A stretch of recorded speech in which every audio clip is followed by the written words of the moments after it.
Welcome to episode 36 of the Ski Instructor Podcast. My name's Dave Burrows and I'm the director and owner of SnowPros Ski School based here in the Port du Soleil in Switzerland.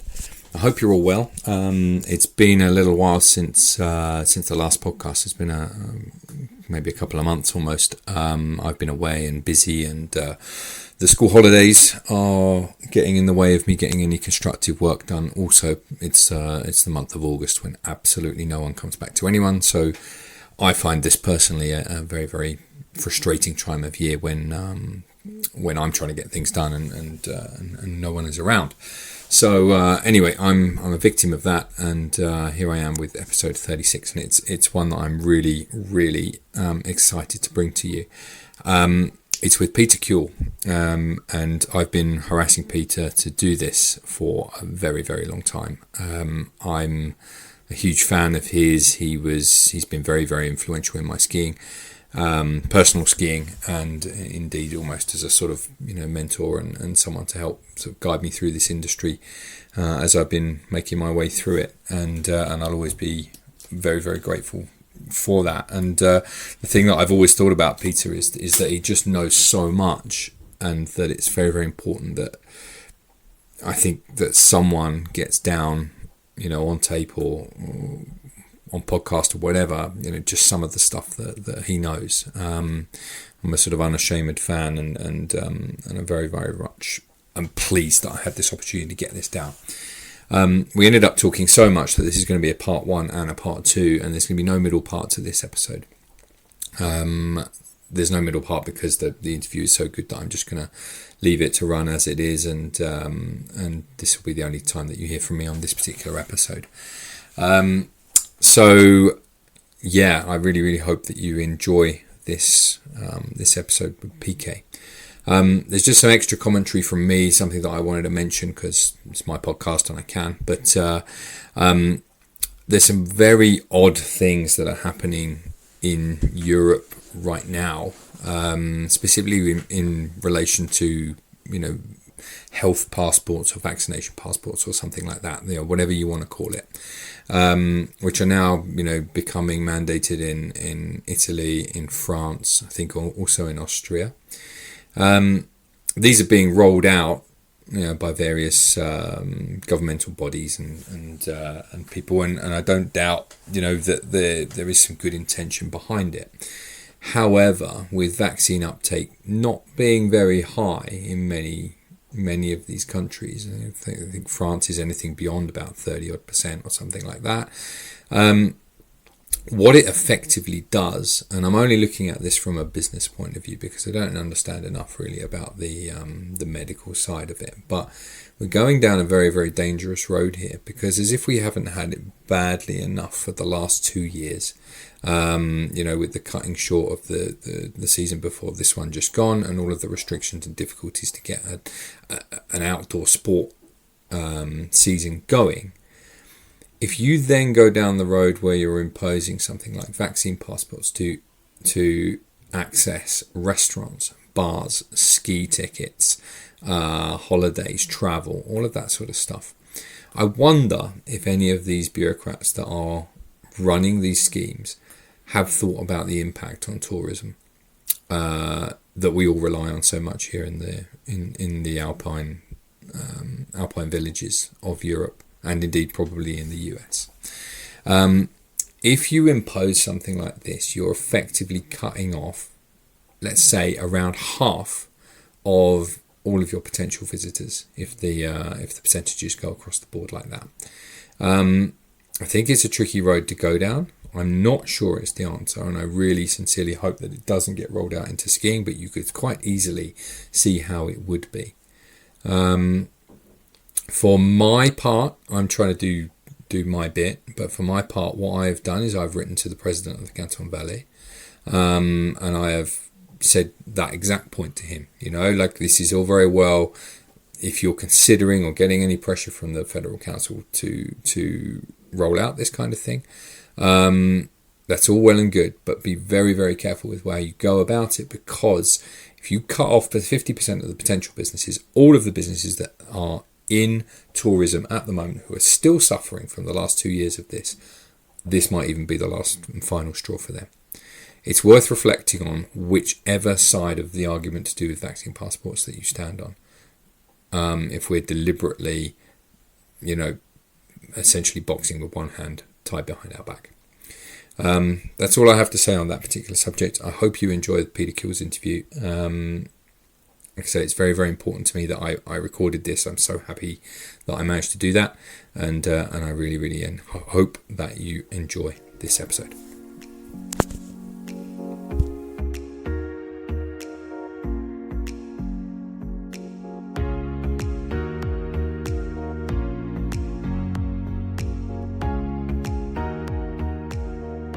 Welcome to the Ski Instructor Podcast, Peter Kuwall.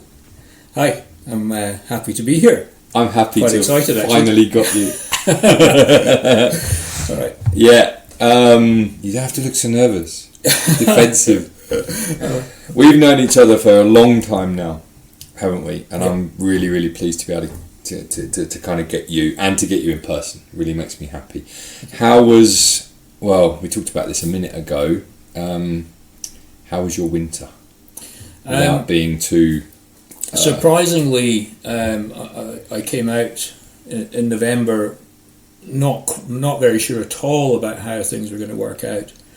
And it became very apparent during November that it was unlikely that there'd be any real business in France until the earliest end of February.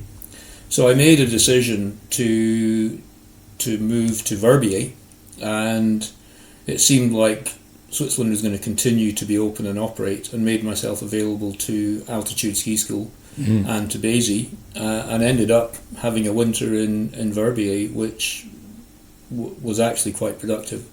And I was quite lucky, really, that I ended up with quite a lot of work. So my expectation was to be not doing very much work this winter, and actually I did do some work.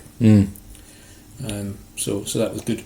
Did you become Verbierized when you spent a full season there? You have like a furry collar on your jacket and no, not quite. Designer shades. Not quite. I managed to resist that, and thankfully there was still an element of lockdown, so it was difficult for them to draw me into their to the lifestyle. Into the lifestyle. So I survived. I survived Verbier.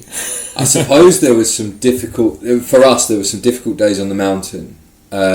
So we had a few school groups in January, and there was a cold snap in January, wasn't there? It was minus 16 in Morges, must be Baltic in Verbier up at altitude.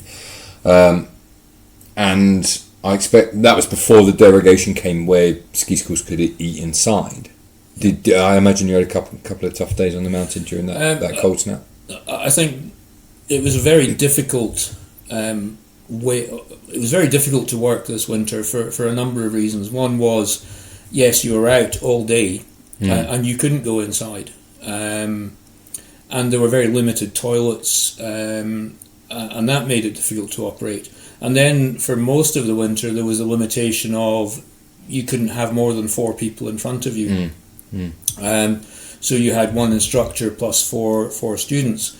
And quite a lot of the work was working with groups of 10. Most of the work was working with groups of 10, where you had 10 people for the day, and you had to work in pods, or you had to do lapping, and it was a very different way of working, and the challenges of keeping people, as you say, warm enough energy-wise, was quite challenging.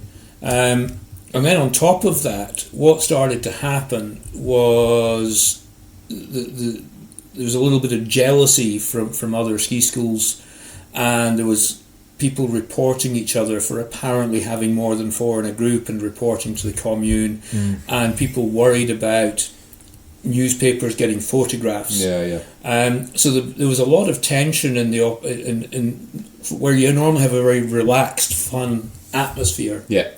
You were constantly monitoring, and you'd have 10 people, and you'd be working with 4, and another group of 4 would come up, and they'd stand 10 feet away, and you go, no, you can't do that.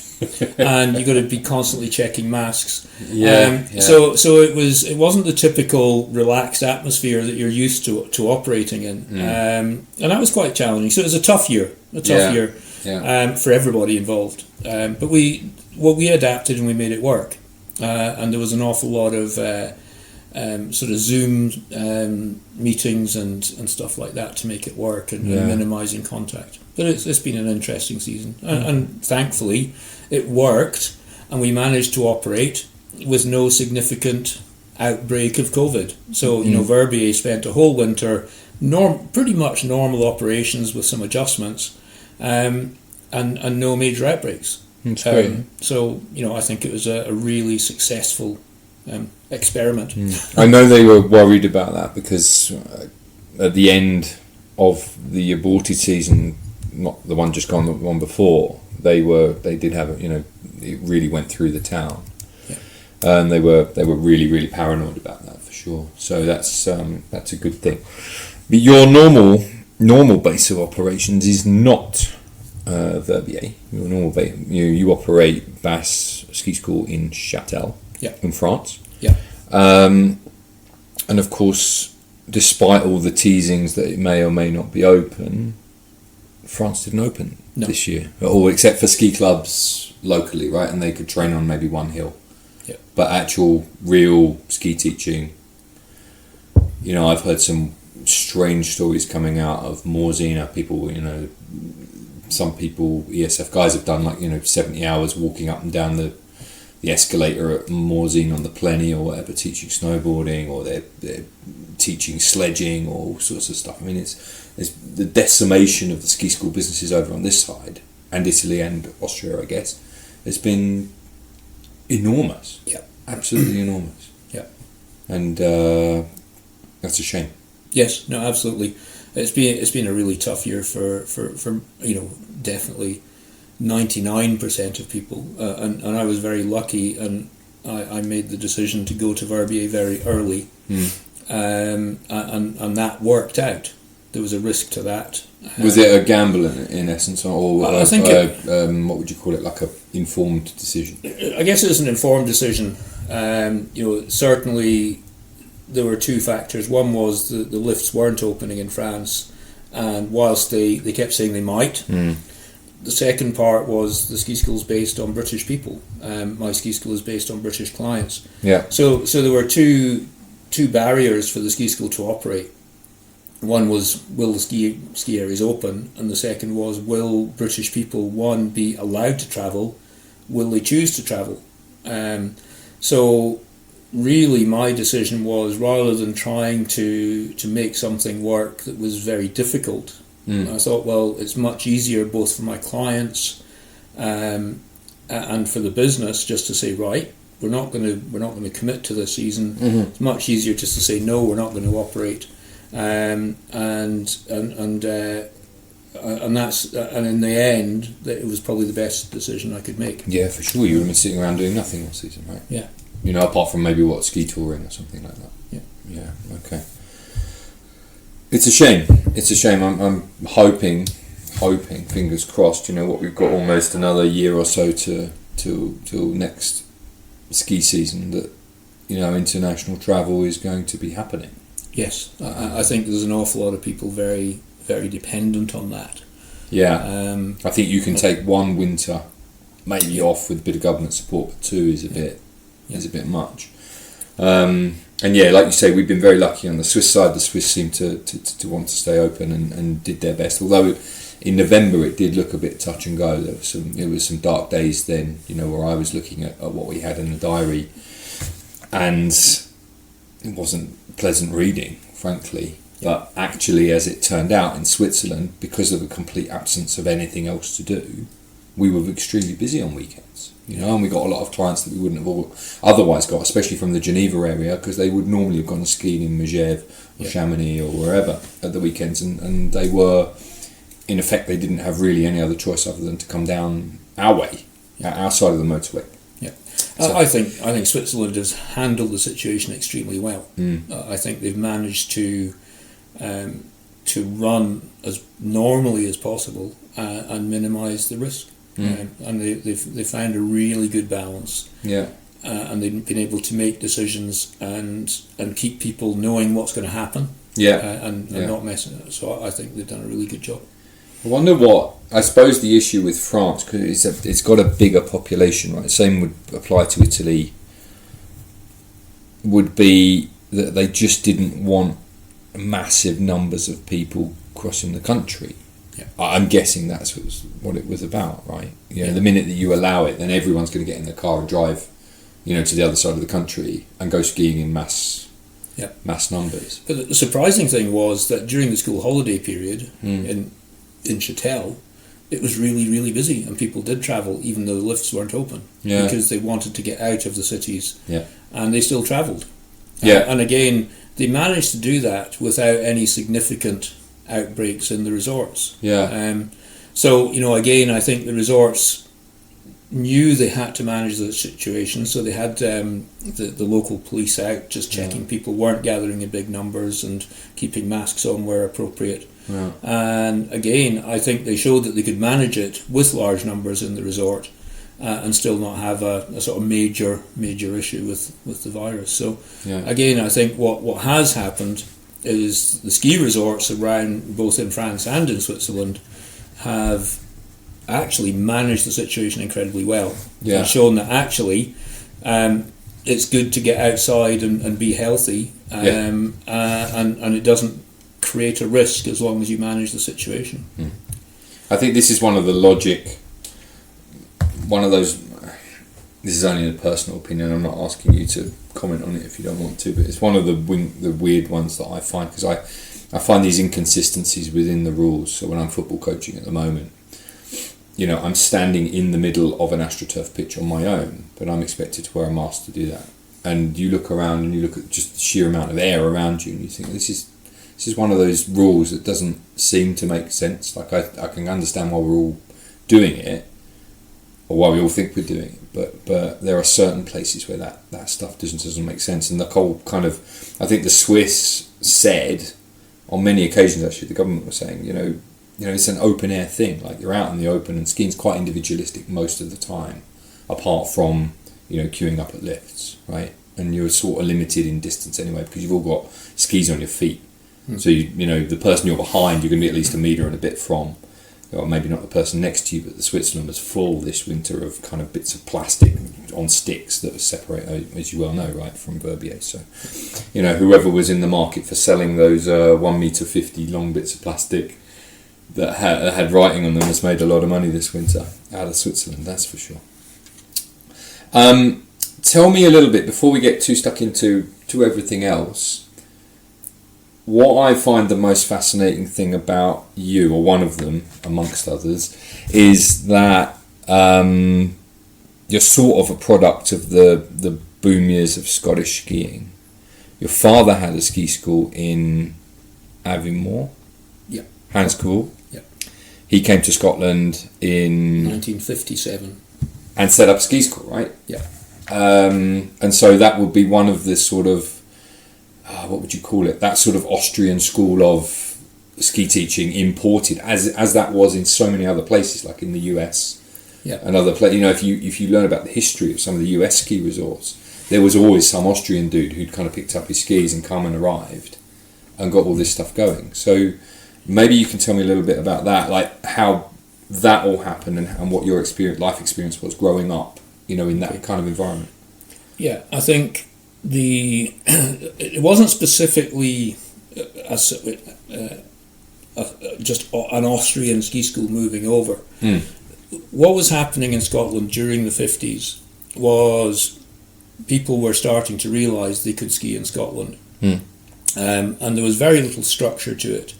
And what was tending to happen was typically hotels, so accommodation, were looking for activities to keep their guests amused, and to keep them coming back. And a chap called Carl Fuchs came over to Scotland, and at the time in Austria, it was post-war. That region where both Carl Fuchs and my father came from had been occupied by the Russians, and it was a very unpleasant environment to live in. Wow. What was that in? That would be in Steiermark, the southeast part. So they're not far from the Hungarian and Slovenian border. Yeah. And And at the time, the Russians weren't very good to the locals. No doubt. And they had quite difficult experiences. And certainly that part of Austria, there wasn't a lot of future. It was difficult to see a future. And the Russians didn't leave till about 1955, so the occupation didn't finish till 1955. And then was that? Sorry, I'm fascinated. I don't really know that much about the I know a lot about the Second World War, but I don't know a lot about that. What happened in that area? So there was essentially a carve up of Europe, wasn't there? After 1945 D-Day and all that sort of stuff like that. So presumably that part of Austria got lumped in with like Hungary. Yeah. So there was pretty much a race between the Russians and the Americans to occupy the various parts of Europe, and really it was already the Russians and the Americans were recognizing they were going to be the future enemies. So the Russians and the Americans were rushing sort of east and west to occupy as much as possible, to see how much and what the Russians managed to achieve was take over Hungary and Czech and Czechoslovakia and Poland and places. And really Austria was right in the middle of that, and thankfully Steiermark and Burgenland, which are the eastern parts of Austria, remained in the western half. Right. So in some ways both Carl and my father were lucky. Yeah. So they moved over to Scotland. And what was happening in Scotland was there were lots of there were French instructors, there were Swiss instructors, Norwegians, there were lots of different nationalities, Italians, who had come over and started to teach people to ski. And there started to become some British instructors operating up there who didn't have any qualifications. So my father was there, and he started with Carl in what was called the Austrian Ski School at Struan House. And then one of the hotels in Carbridge, the Carbridge Hotel, the owner there, said, "Oh, we've got lots of clients. We would like to have our own ski instructor for our clients." And they managed to convince my father to work for them as their private instructor for the hotel. And there was a lot of that going on. Yeah. And that's where he started his ski school there, which is called Carbridge Ski School. And they were operating on Cairngorm. And at that time, Aviemore was just a railway junction. There wasn't very much there. And Carbridge is a much bigger village than Aviemore. Grantown-on-Spey was the main town. And Aviemore was a tiny place, basically just a railway service village. And that's where it started. And then they recognised that they had these British people who could teach skiing, but there was no education system, and there was no qualification, and there was no certificate. So in 1961, they started to create BASI. They realised they needed a British instructor training and grading system. And the inaugural meeting was November, December 1961, and then it was formally formed in 1962, and the first course was during the winter of 1961-62. And my father was the examiner with Frith Finlayson on that. And that's really where it started. And I was born in 1962 and was skiing by 1964. 2 years old, that's the rule. And and grew up very much in the skiing environment. It was like, you will ski. I wasn't old enough to argue. This is what we do, kind of thing. And found myself at sort of 9, 10, 11 years old, ski racing, and all I wanted to do was go skiing. And really started there. So that's very much the history of it. And you carried that on through into your teenage years. So presumably you got roped into teaching a bit on the hill with the ski school. I was probably teaching lessons when I was 15, 16, but I was also ski racing and I got involved with the British ski team pretty much from about 16, 17. So that would have been what, in the early mid-70s? Yeah. So toward second half of the 70s. Okay. And that was called the British Citizen Team at the time. And I just got involved with racing for the next sort of 6-7 years into international racing. And then got from that, I did go to university and study civil engineering, but never used that.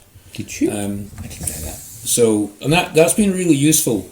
So the engineering background, understanding mechanics, understanding how forces work, has been very useful in my coaching and teaching, and it has helped a lot. Yeah. In being able to look at somebody and go, right, this is what they need to get better, rather than following a prescriptive process of right, you have to do this to be, and this is one of the big things for me is, and after I did my degree and finished the ski racing, or actually during my ski, I did a diploma in sports coaching as well, which would have been about 1984 or 5, I think. Everything neon. And that's when they started where I was introduced to the idea of movement patterns and skill acquisition as opposed to technique. And it opened my eyes to the fact that the moment you start to have this concept of technique, you limit the skill. You say, okay, this is how you do it, and it's this idea of Einstein's definition of insanity, which is if you keep doing the same thing time and time again and expect to get a different result, you're insane. To get better, you have to do something different. So what I learned very early on was, what can you do differently to get better? And the problem with technique is, no, this is the right solution, just do that. And don't do anything different. And the moment you use the word technique, you limit somebody's skill, that you limit their inputs, you limit their ability to get better. And I find throughout my career, working with training instructors, teaching people to ski, coaching people, you're constantly challenged by, but you have to do this. You have to keep your body facing down the hill. You have to do this with your pole or whatever it is. Rather than going, well, actually, let's just go and try stuff and figure out if we do that, what happens. And being much more open-minded about the solutions to good performance. And what was very clear from this diploma in sports coaching, they talked about open skills as opposed to closed skills. They talked about movement patterns and being able to vary those movement patterns to get different outcomes, rather than keep doing the same thing time and time again. And one of the big things that came through that was they talked about Bjorn Borg, who was a tennis player. And they said that the outcome of Bjorn Borg being such a good tennis player in Sweden was everybody tried to copy him. Everyone tried to ski like Bjorn Borg. Or to play tennis like Bjorn Borg. And they didn't get any good players anymore because they weren't trying to be creative with their performance. They were just trying to copy, and they were missing out an awful lot of the skills that Bjorn Borg probably had done, all the work he'd done to become really skillful. Well, not only that, but those skills would have only suited his physiology, right? His somatotype, the way he's built.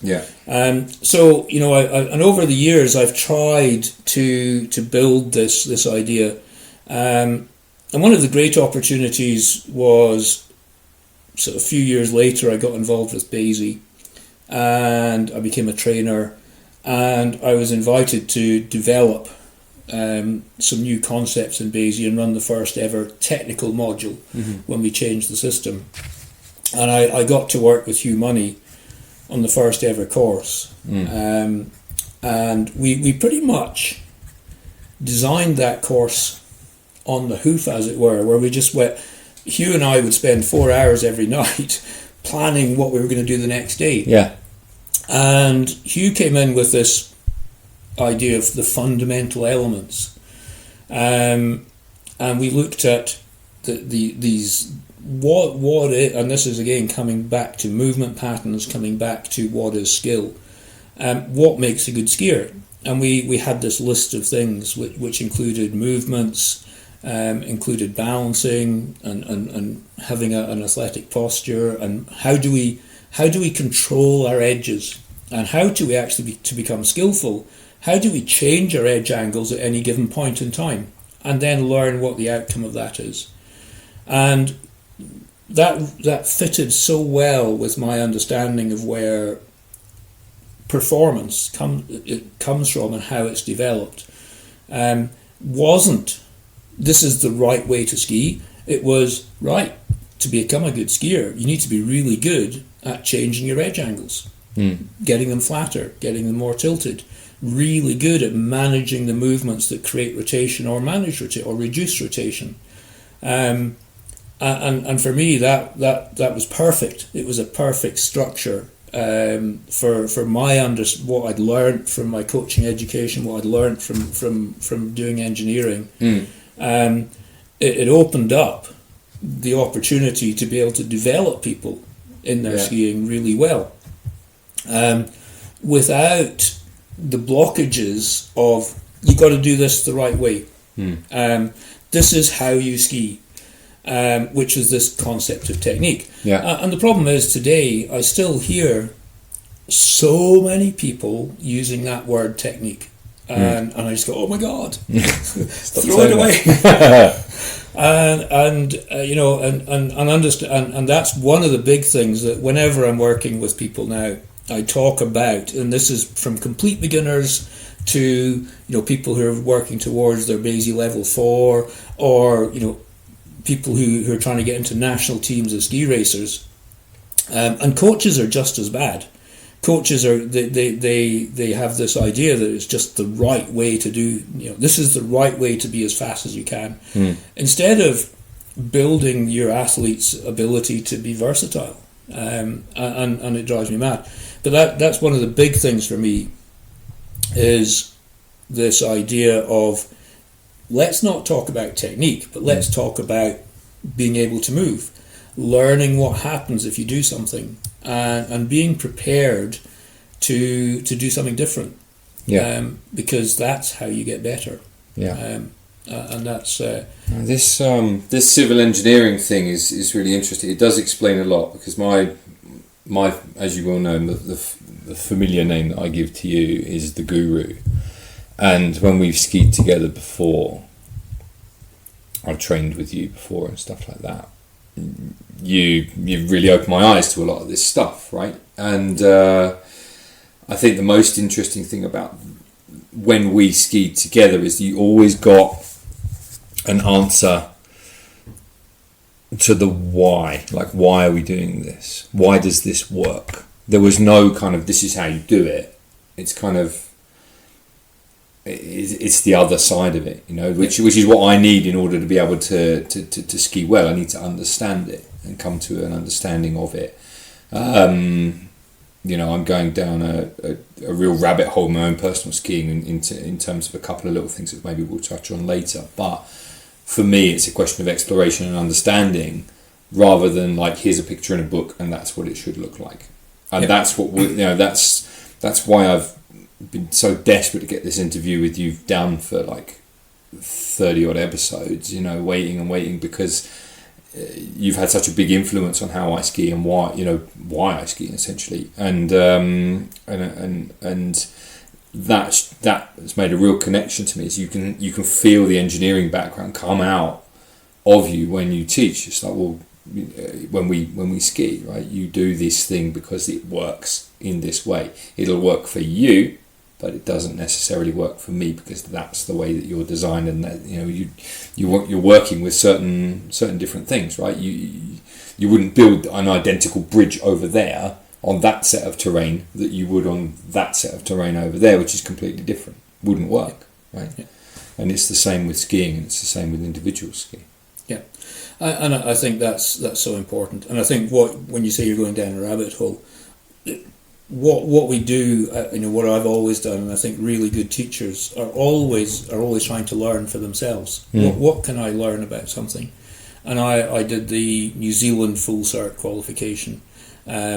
I worked for the Austrian Bundessportverein for a season and got involved in the Austrian system.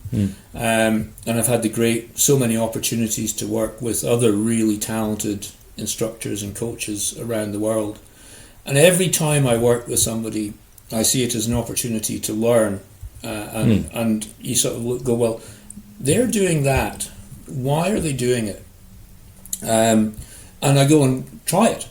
And rather than making a judgment about whether it's working or not, I'll go and try it, and then I'll understand why they're doing it, and that's the only way that you can broaden and develop yourself. And I think, again, when I worked full time for Basie, I used to bring people in from outside the organisation. Yeah, and I thought that was really important, because it wasn't saying that the people inside the organisation weren't knowledgeable or skillful. But every time you bring something new in, what I find is it triggers some thoughts, and what you tend to do is develop from that, and you develop your own ideas. And very often those new ideas set you off in a new direction, and you don't just embrace that new idea, but you sort of work with it and you actually develop it for yourself. Yeah, and you build it into your own, I guess what it's called, a paradigm or your own sort of structure of how you think about things.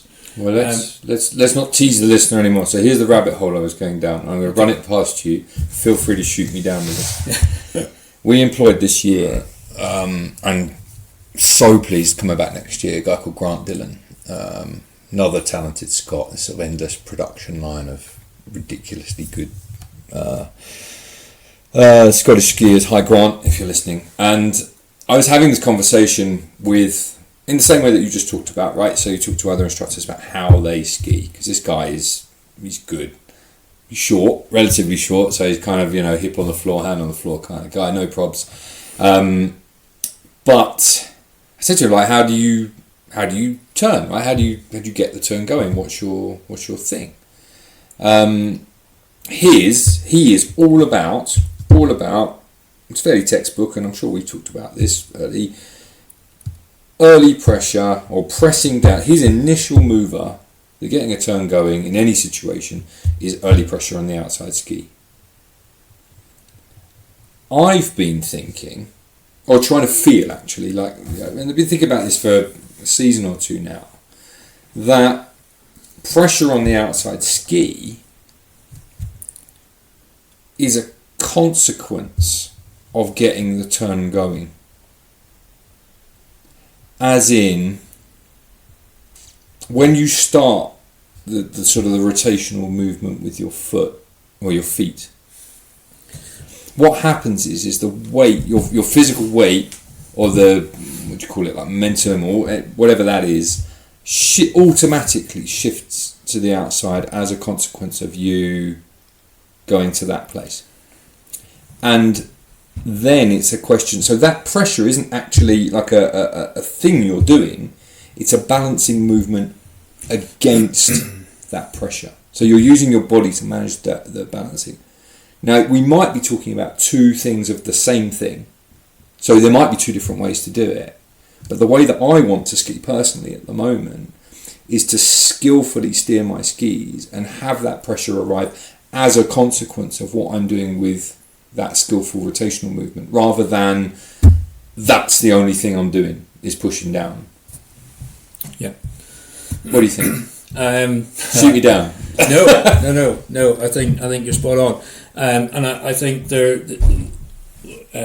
what Grant is doing is what a lot of ski racers are taught to do. Mm-hmm. And what you tend to get is quite a straight leg, and you get a lot of tilt, and that kind of approach is very dependent on quite a lot of momentum. And you're right. There's more to it than that.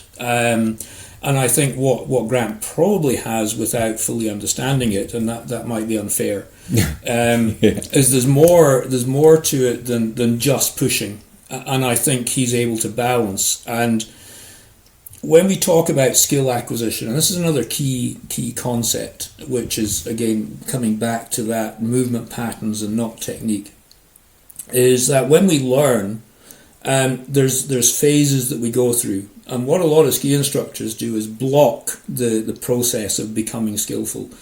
And Fitz and Posner called it cognitive, and then associative, and then autonomous. So what Grant is probably at now is a fairly autonomous, skillful behaviour that makes his skis work. And he responds to what's happening under his feet. I suspect he's very good at feeling what's going on, getting the amount of tilt and the amount of pressure right, so that he's able to make the ski work effectively all the way through the turn. And that's come from years of going through what I would call, what Fitz and Posner called the associative process. So endless gates, endless repetitions of repetitive kind of movement. But I suspect he could probably be broader in what he's doing, and he could probably become even more skillful. But I don't know. I haven't met him, and I haven't seen him skiing. I should explain to the listener about it. This is a guy who's just passed his basic level 4. He will do his Eurotest next year. He is an extraordinary skier. Yeah. But so I'm only mentioning this. I'm not saying that my way is the right way. I'm saying that this is another way. Yeah, I'm going to come back to that. So really, what you're doing when you enter a turn is you want to feel like that the ski is working for you. So you've got a solid balanced platform. You're trying to bend the ski a little bit. You're trying to engage the ski in a way that it works. And the reality of a good turn is, if you're changing direction, something is pushing you in a new direction. This is coming back to the mechanics and the engineering side, the physics of it. Something is pushing you in the new direction. Turning doesn't just happen. And an awful lot of skiers accidentally get the outcome of the ski actually building a bit of pressure under their outside ski. But if you watch 99% of skiers, they're not very good at it. And that pressure that they encounter with the change of direction very often happens in very sudden points in the turn, and quite often they don't have any pressure at all for periods of the turn, and it's less effective, it's less skillful, it's less efficient. Yeah. And the physics term is centripetal force, not centrifugal. Doesn't exist. No such thing as centrifugal force. But if you're going around any kind of corner, there is a load happening on your body because you're changing direction. And what you should feel is pressure under your feet. And that's when we come back to skill acquisition, that's an indication of success. So that associative process it's called knowledge of success, and we associate certain feelings, sensations, feedback that happens during the activity that tells us we're getting it right. And that's one of the things that we should notice, is that pressure is building up under our outside foot. That is an indication of success. And that's something that we learn is a good thing. And I suspect what Grant does is he's very aware of that and very responsive to that, and he adjusts his movements, probably subconsciously, autonomously, to get the outcome he needs. There will be some cognitive stuff going on, but really, really good skiers have learnt the sensations, the knowledge of success. What good teachers do is help the learners to know the knowledge of success, and drawing out the what would be called intrinsic feedback during the activity that tells them when they're getting it right. So and also, so you can do that in a number of ways, right? So you could say, for example, if they come down and they're giving you a good performance, you say whatever that felt like, that's it. Yeah. go around and do it, see if you can get it again or something. And the rabbit hole you were talking about was, I want to build that pressure early in the turn, but I might have a different approach to that from Grant. And that's cool. And actually there are different approaches to that. And you hear people talking about cross-unders and crossovers. And again, that's going back to a technique. This is the right way to do it. Depending on your momentum, depending on the shape of the turn, depending on the snow conditions, you may have, your hips may come a bit higher off the snow than a different situation. So the moment you say you've got to do a cross-under, you're limiting your skill, you're limiting your inputs. The moment you say you've got to do a crossover and go up in the air, you're limiting stuff. You adjust the entry, the transition to deal with your situation for that turn and that environment. If it's icy, if it's soft snow, if you're going faster. And actually, quite often you'll find during one set of 30 turns, that changes as you work your way down, because your momentum changes, the terrain changes. There's all sorts of things that are always changing. And really good skiers aren't going, I'm going to do exactly the same movement on every turn. They're adapting and adjusting. And that's, again, when we talk about the associative process, there are two things that Fitz and Posner are really talking about. One was that knowledge success. How do I know when it's right? How do I know when it's wrong? Without somebody else telling me. And one of the problems with a lot of coaches and ski instructors is they don't stop telling, and they don't facilitate that process of them knowing for themselves. And the moment you keep telling, you limit that process. The learner becomes quite dependent then, doesn't it, on the coach, essentially. And the other part of it is, let's vary the inputs. Let's choose to do something different. And when you do something different, you learn the outcome of that. So if I change it, this is what happens. And then if I change it a bit more, this is what happens. And then you learn, okay, I can adapt and adjust. And you need to teach people to adapt and adjust their movements so that they can choose to adjust for their situation. And I would suggest that almost every turn in skiing is slightly different. The terrain changes, the speed changes, the snow changes. It's constantly changing. And really good skiers are the ones who aren't limited in their inputs. They're able to adapt and adjust and change for the situation. And that's really...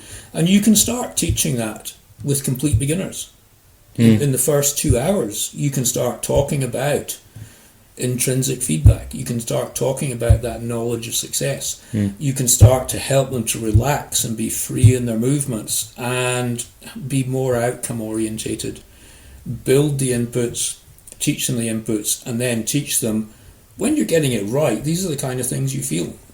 Balancing, bending the ankles and the hip joints. People are really bad at that when they start skiing. Teaching them to do it, and then what it feels like when it's right, and then using it to get the outcomes they want. That's what real teaching is. Not just bend the knees or keep your hands there. Okay, so so you grew. We talked a little bit about that.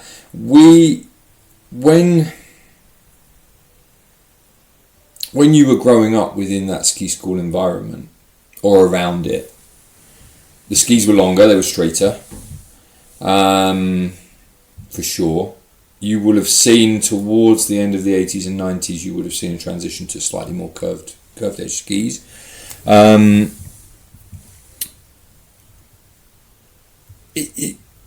know that there was, with the old skis in the old days, there was an element of sort of unweighting, because you had to, because the ski didn't rotate because it was straight. So the inputs are slightly different.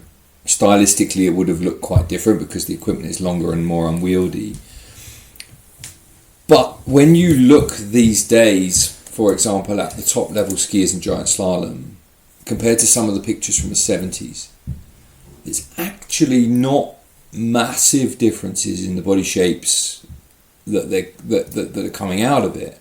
I know that giant slalom skis these days 30 meters, and they're 188, 19, some 190 odd, but there are certain things within that kind of old style of skiing and all the way through to modern day skiing that haven't really changed a great deal. Yeah, the ski works in the same way, right? Yeah, and I think again this is where if you look back at skill acquisition rather than technique, what you find is if people have the really good skiers, the people who are really good at skiing, and you talk about ski racers, and they're not necessarily the best skiers in the world. Yeah, they're very good at one particular aspect of skiing, but they're pretty skillful and they've adapted their movements. If they've actually gone through a full range of making sure they've got all their inputs, so they can use all of the movements, they can balance really well, they've worked on balancing, they've worked on range of movement, they've got lateral separation, they've got rotational separation, and it's become very natural. What you start to see is a commonality in how they look, because they've figured out the right solutions.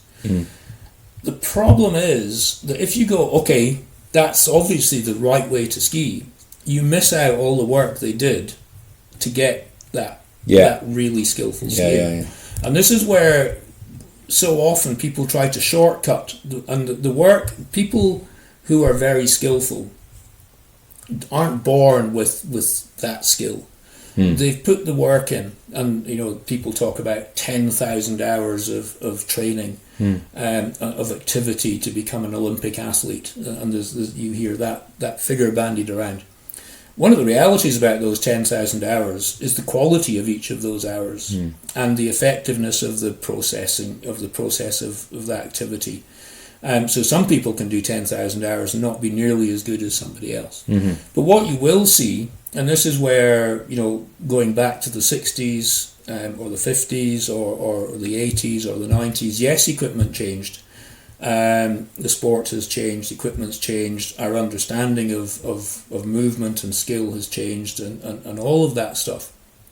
But the really good guys in the 50s and the 60s, they had all the movements available. They had lateral separation available. They had rotational separation available, and they quite often had their feet much closer together, because that was a technique thing that they were told to do. Oh, is it? Because I was going to talk to you about that, because I heard I only heard this, but that's how you used to ski. In this kind of what was that guy's name? Stein Eriksson. Yeah. That was a thing, right, back in the day, but it was a stylistic thing. Very much so. But you changed fundamentally your technique to ski how you ski now, which I often take the piss out of you for. Well, ski racing, I was told to keep my feet apart. Right. And to pass Basie level, at the time it was called National Ski Teacher. When I passed we had to do end form parallels. We had to have your feet jammed together. So there couldn't be a gap between your feet when I passed the Basie qualification. I quite like that. At the same time, I was ski racing, keeping my feet apart. Oh, really? So I had to do both. Huh? But again, you could adapt because I'd done a lot of, and I'd spent a lot of time. And one of the great advantages of growing up near Aviemore, I used to go up at the weekends and just go skiing for myself. And very often I'd just be on my own, and sometimes be with a couple of mates. And we had great bumps runs on the White Lady, and I just used to blat up and down. And I got into so much trouble particularly with my mother, because I would get a lift up there in the ski school van, and then I was so into the skiing, I didn't stop till 5 o'clock, and the ski school van had gone, and all the cars had gone, and I'd be stuck in the car park, and I was the last person off the mountain, and some of the workers on the lifts would give me a lift down into Aviemore, and I'd have to have a few coins and find a phone box and phone my mother to come and get me, and she was wondering, sort of panicking about where I was, and so I just gone skiing. and managed to avoid too much direction in how to ski, and just had lots of opportunities to go and do crazy stuff. And one of the things I love about my kids now are in the French coaching system. And one of the things they do really well is between the ages of sort of 6 and 10 years old, they just go skiing. They go powder skiing, they go bump skiing, and they don't get too defined in how to ski.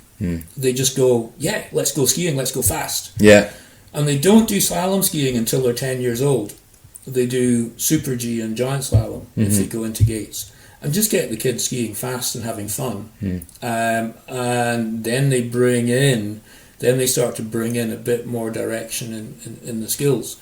But the kids learn to be free, and I love the term freedom of movement. And very often people go skiing and they're confined by the education they've had from ski instructors.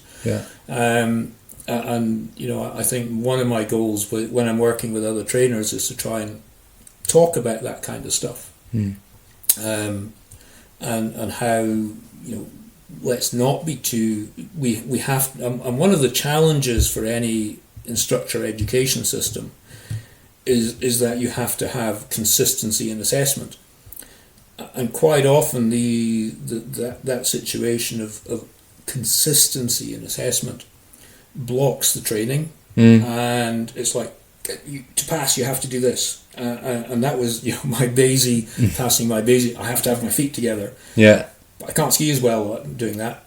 Doesn't matter. Get your feet together. And okay, and that was a test, and I could do it, and I did pass, and there was no problems. But it was, and so often, and that's one of the biggest challenges for any ski instructor exam education system, is being able to justify decisions of passing and failing. Very often create blockages in the real training process, and quite often the education process. So it sort of narrows things down a bit. And I think every organisation struggles with that balance. You've got to have some criteria, haven't you? And I suppose they've got to draw the line somewhere in order to give out the badge. So you can't have it as this sort of open fluid thing.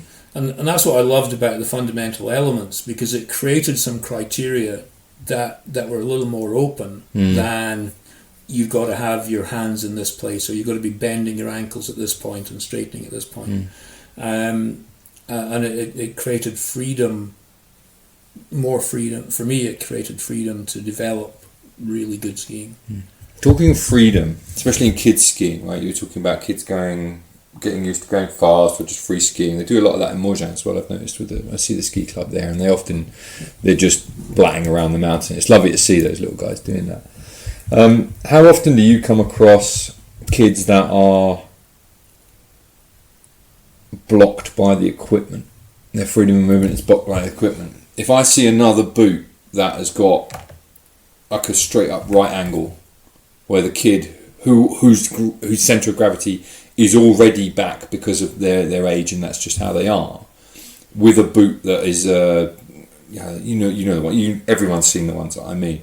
And often if I've got parents of any skiers, but the ones that have, you could see who've got the love for it, I often send their parents and say, you need to take this kid back to the shop, and go and get a proper set of boots and get rid of those, because your kid ain't going to be able to move otherwise, and you're going to be stuck in this huge, snowplow for the rest of the next 4 or 5 years unless you get this problem solved.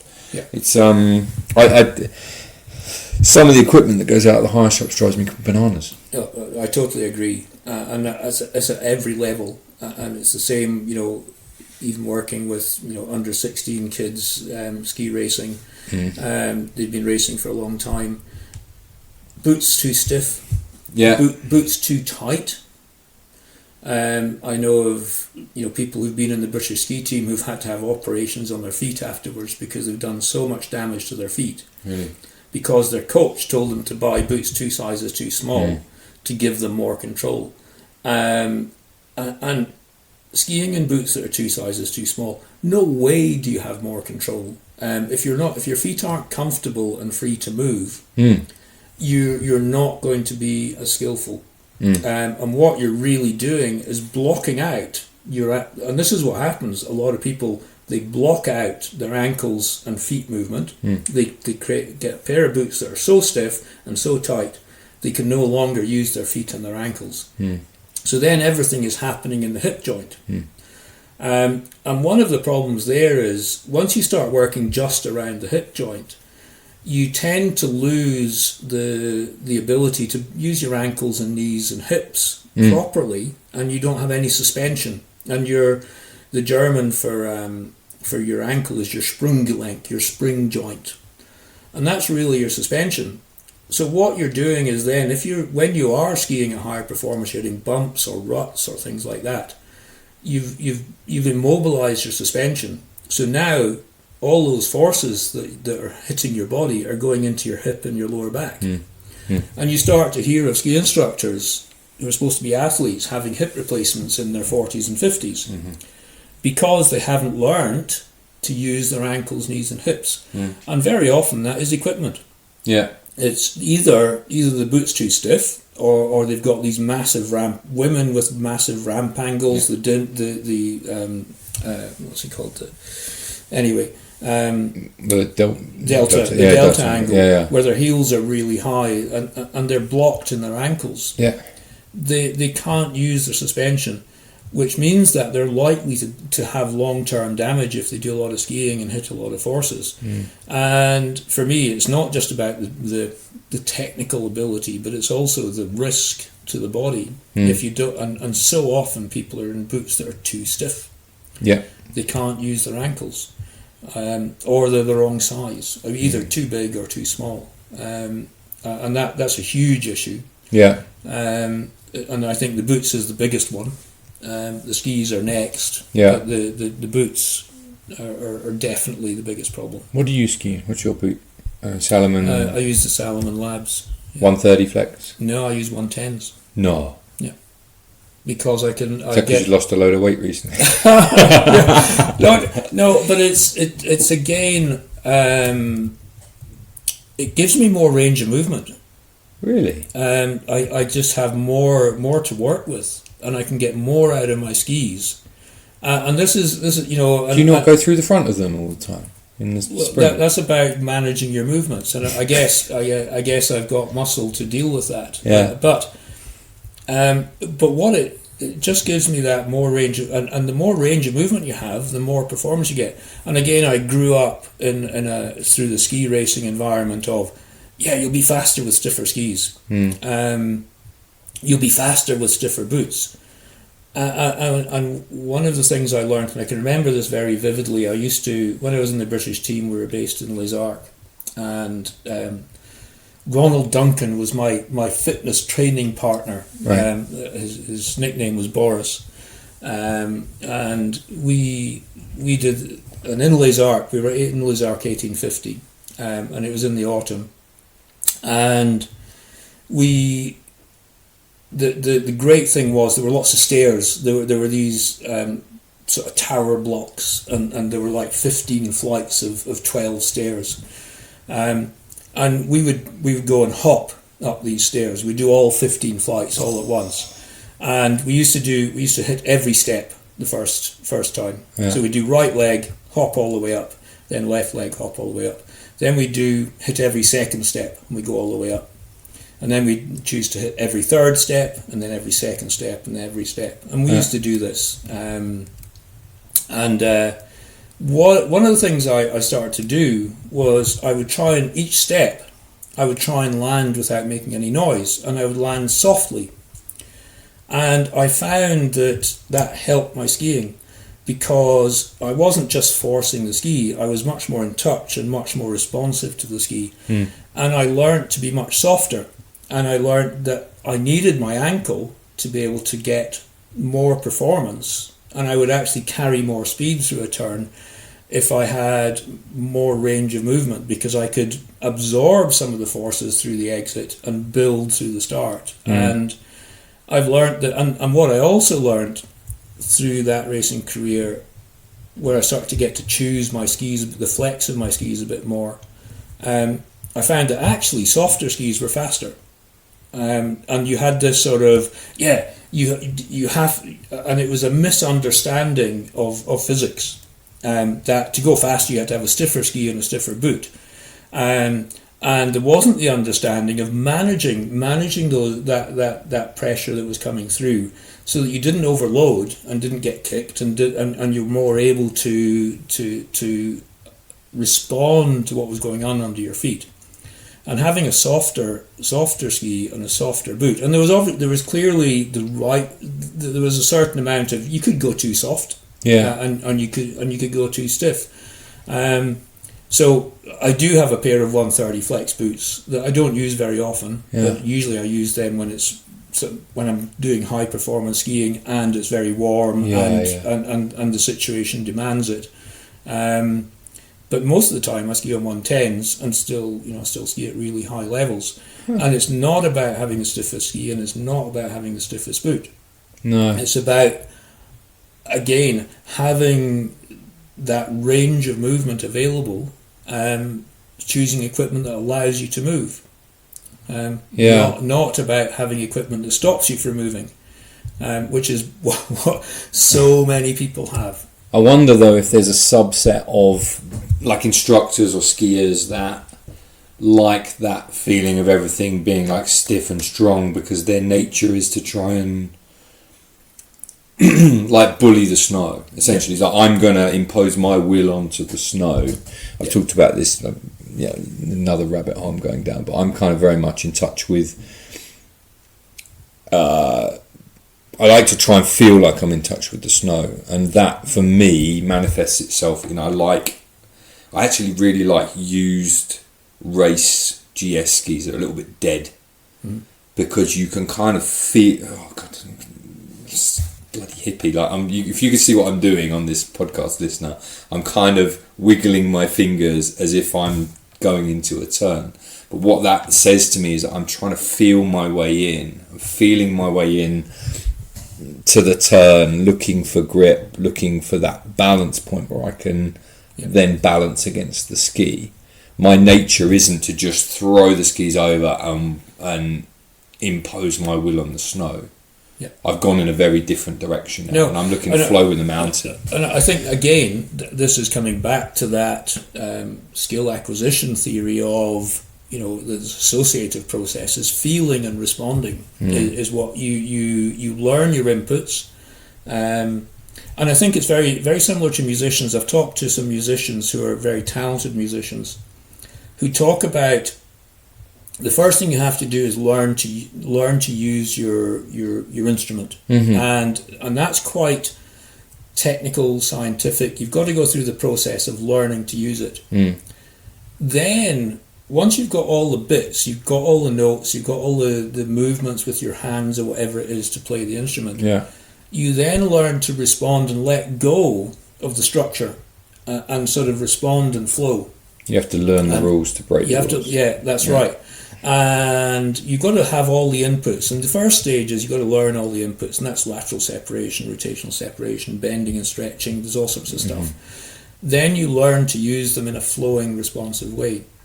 And I can remember when I was doing my diploma in sports coaching, we had coaches from different sports, and we had a judo player and a football player, and I was a skier, and then we had 3 swimming coaches, and we talked about this open skill.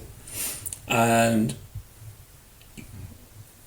the judo coach and myself particularly said, swimmers, that's a closed skill. You just swim up and down a pool, and it's exactly the same movement all the time. And they went, no, because you have to get a feel for the water. Every stroke you're feeling for the water, you're looking for the resistance from the water.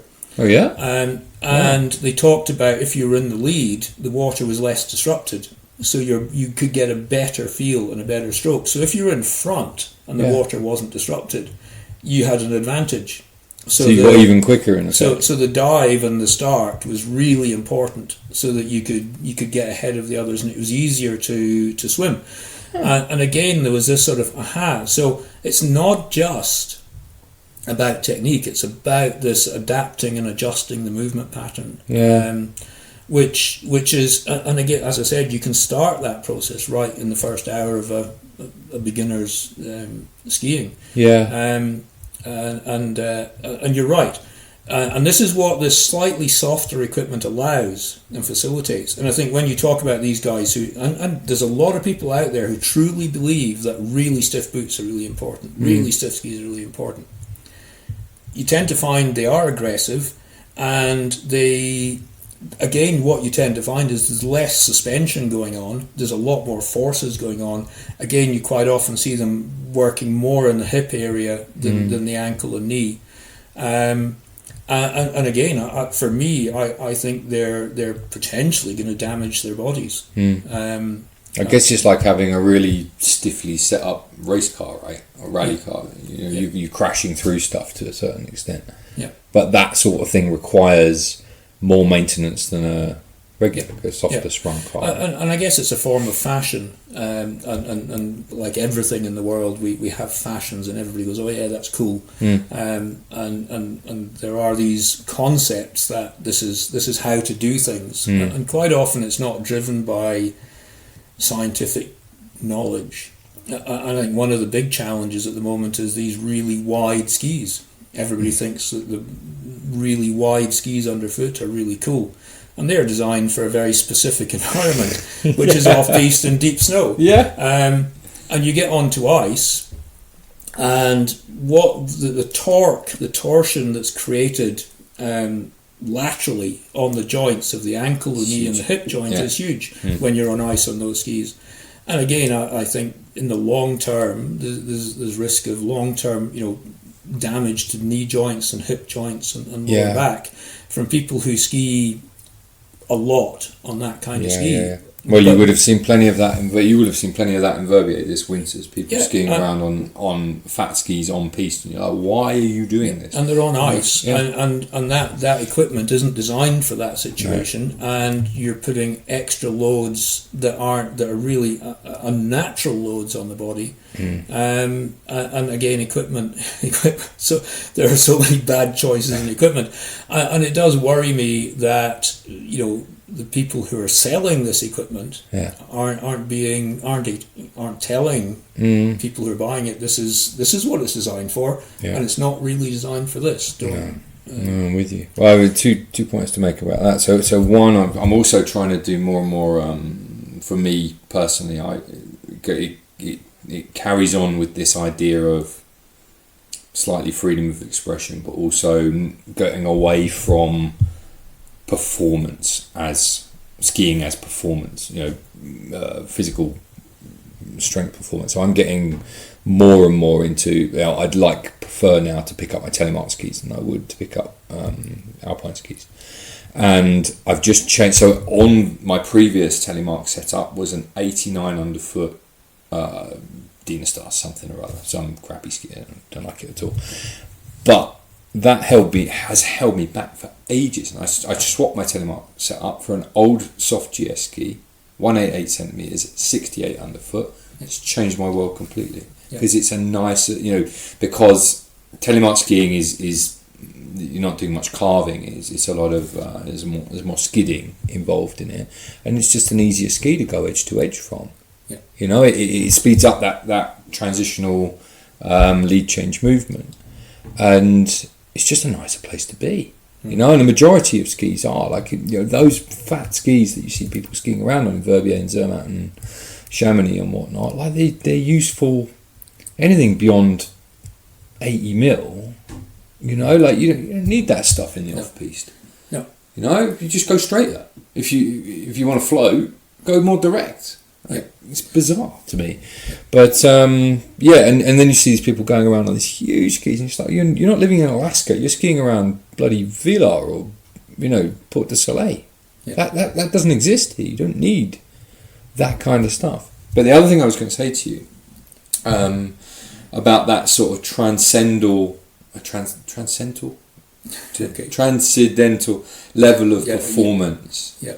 So one of the things I like to look at occasionally on things like YouTube is to watch great like blues guitarists or guitarists in general. Like 2 examples that I was thinking about. So I've been watching some stuff, Stevie Ray Vaughan blues numbers, and some Prince stuff actually. But when those guys are playing, it's not a mechanical process anymore. The actual playing of the instrument, they almost become one with the instrument. You see them with like their mouth open, almost as if they're part of it. And if you ever want to see an example of that kind of thing like that, that's an amazing place to look. It's just like, well, this guy, he's not even conscious of playing at that point. He's just in it almost. It's that concept of kind of flow, I guess, like real deep flow. Yeah, and I think that's you can let go once they've spent time learning to play. Yeah. And then they've been able to let go. And that, I think, again, that comes back to that associative process of becoming autonomous. There's a process to that. And they've learned to let go of this is how I should do it, and just it's become autonomous, and they're very comfortable with what they're doing. And a lot of people never, I guess in any walk of life or any activity, any skill, never really get that, because they're always trying to get it right. And at some point, and it's again, this is why it's a process. It's not you can't instantly become really skillful, but you have to manage. And again, I think this is what a really good teacher's process. They understand the process of taking a learner from understanding what they need to do to starting to use it in a way that's responsive and free and flowing and relaxed. Again, another thing that drives me mad, you hear people saying, "Oh, you've got to ski with a strong core. You've got to control your upper body," and all you see is these people skiing around with no movement, and you're going, "Oh my god!" And I think to be a really good skier, you need to be a good athlete, and yes, you need to have a strong core. That means that you have available the muscles to deal with forces when they come along, but if you ski around with all those muscles really tense, you can't move and you're blocked and you have no skill. Again, a really good skier starts as relaxed as possible and engages the muscles they need to deal with the situation. Not start really tense and have nothing available. No, it's true. But I keep hearing this. Oh, but I've been told to keep a strong core. And you're going, okay, right. Let's. A better word would be like a still core, wouldn't it? When you're skiing, there's a part somewhere in the body, it's around the centre of the body, which you can kind of use as an axis. Yeah.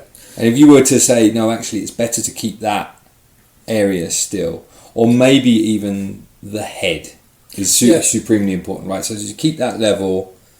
Let everything just happen underneath you. Yeah, and I think what you do is you start off from a relaxed point and you say, okay, just bring a little bit of tension in there and see what happens, and then a bit more, and again, it's so often, I think when people say that you need a strong core, then they kind of know what they want the learner to do, but very often the words they use don't bring about the outcome, and this is where I think feedback is about obliging a change, and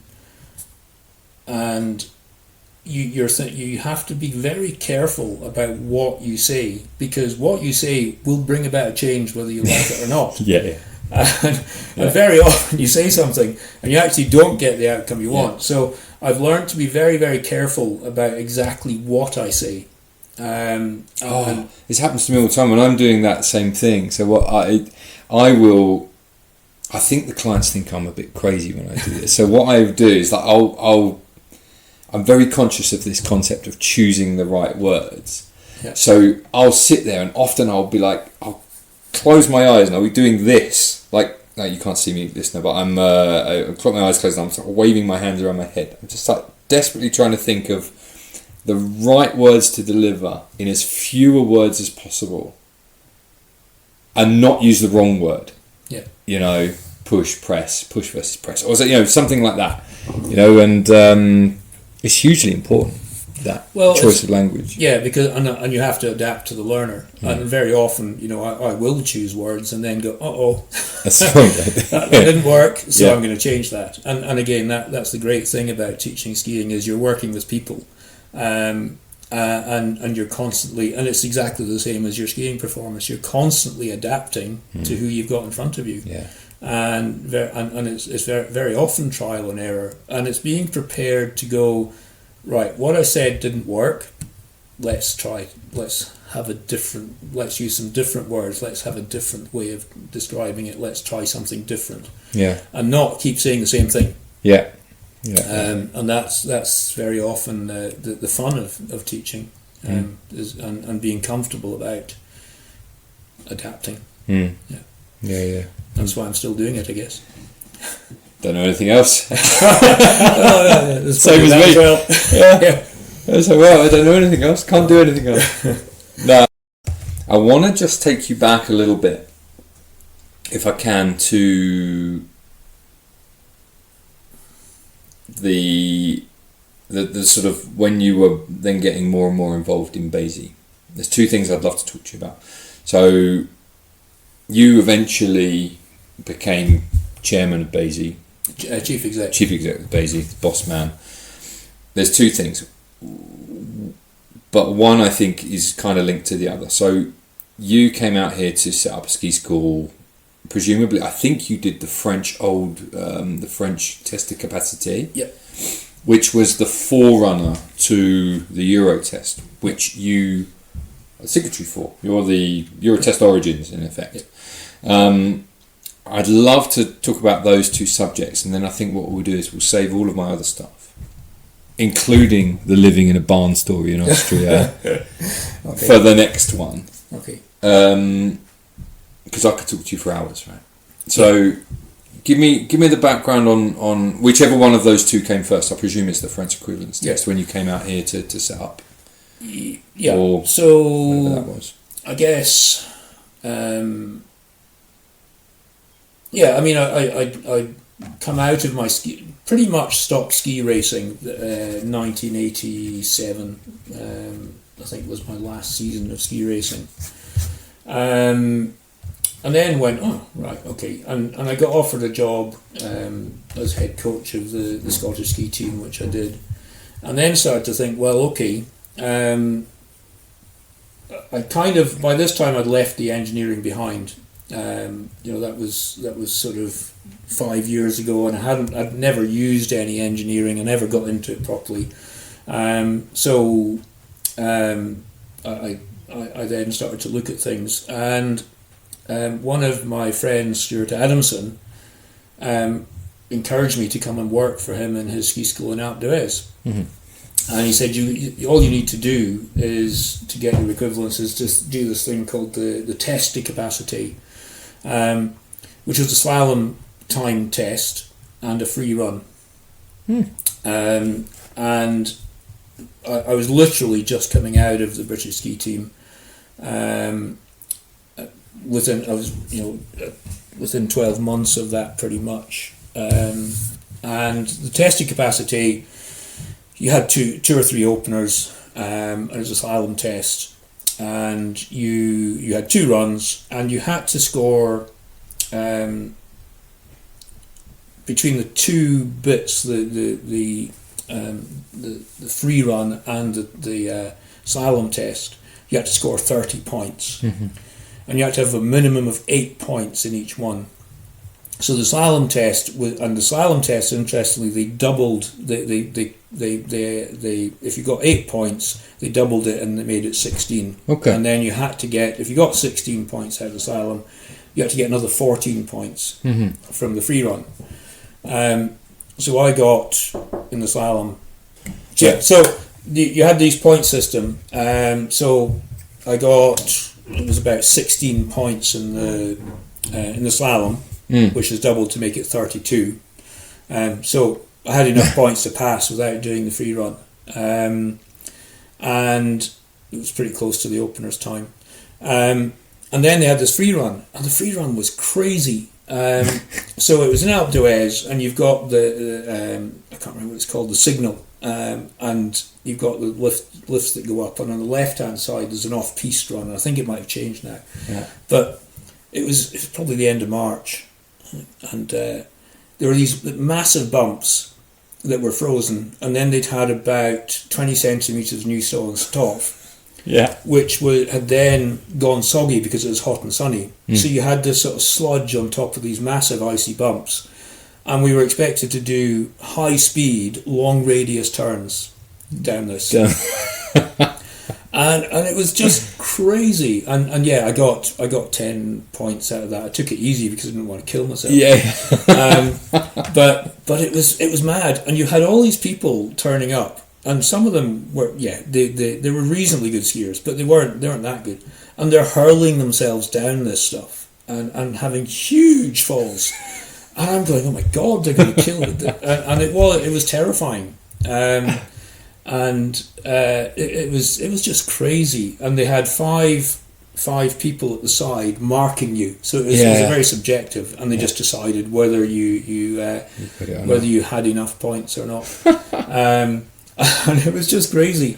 I was going, oh my God, this is full on. It was a tough test, and actually, the Eurotest now is so much safer than what they had then, and less subjective, I suppose, as well, right? Because it's timed. And one of the things when we came to getting agreements in Europe, and very much, it was very clear.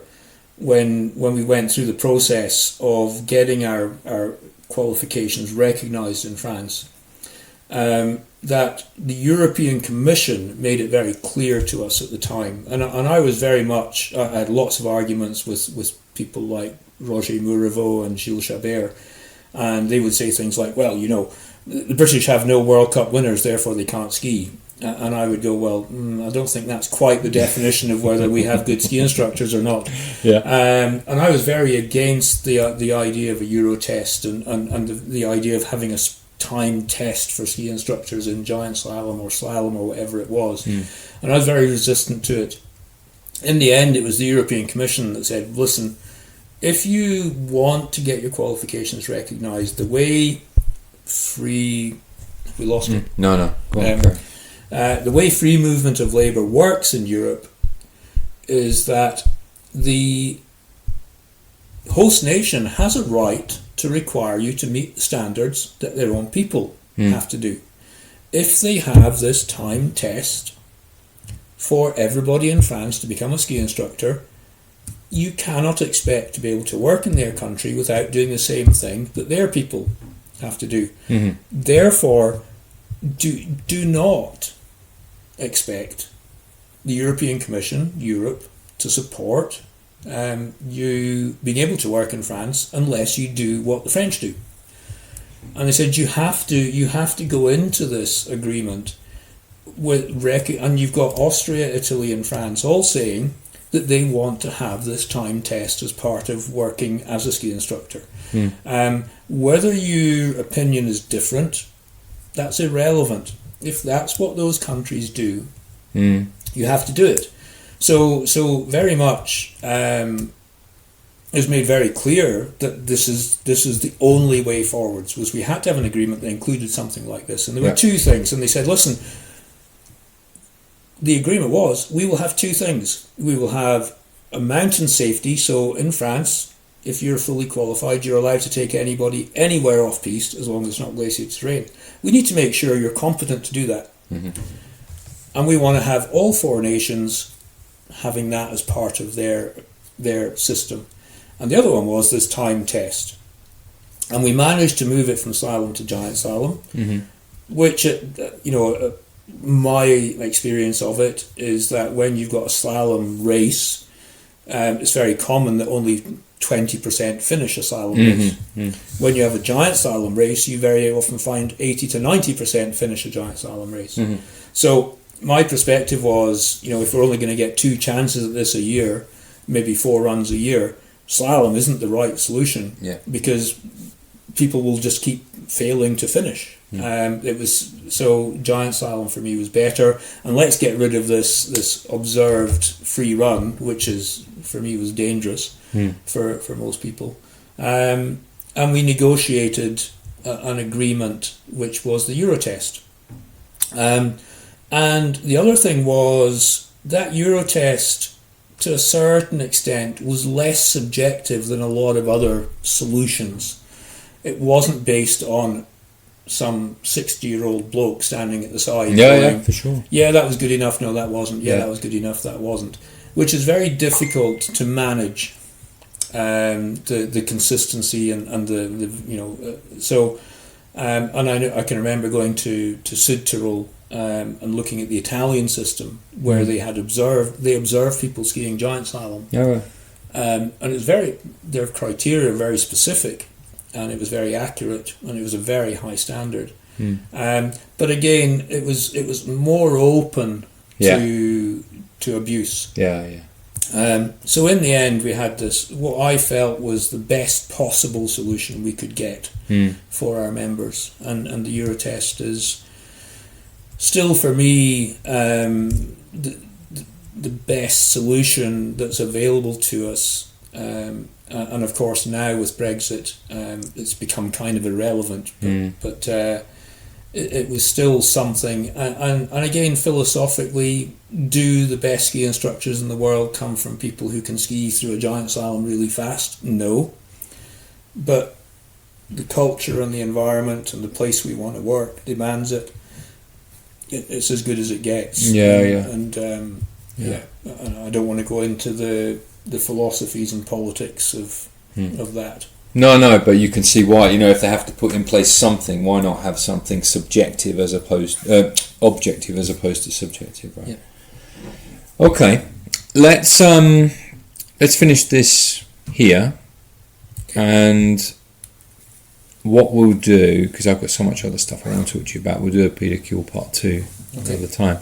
If people want to get in touch with you or ski with you in Châtel, where can they get in touch with you? The best place is the website britiskskiskool.com/Châtel.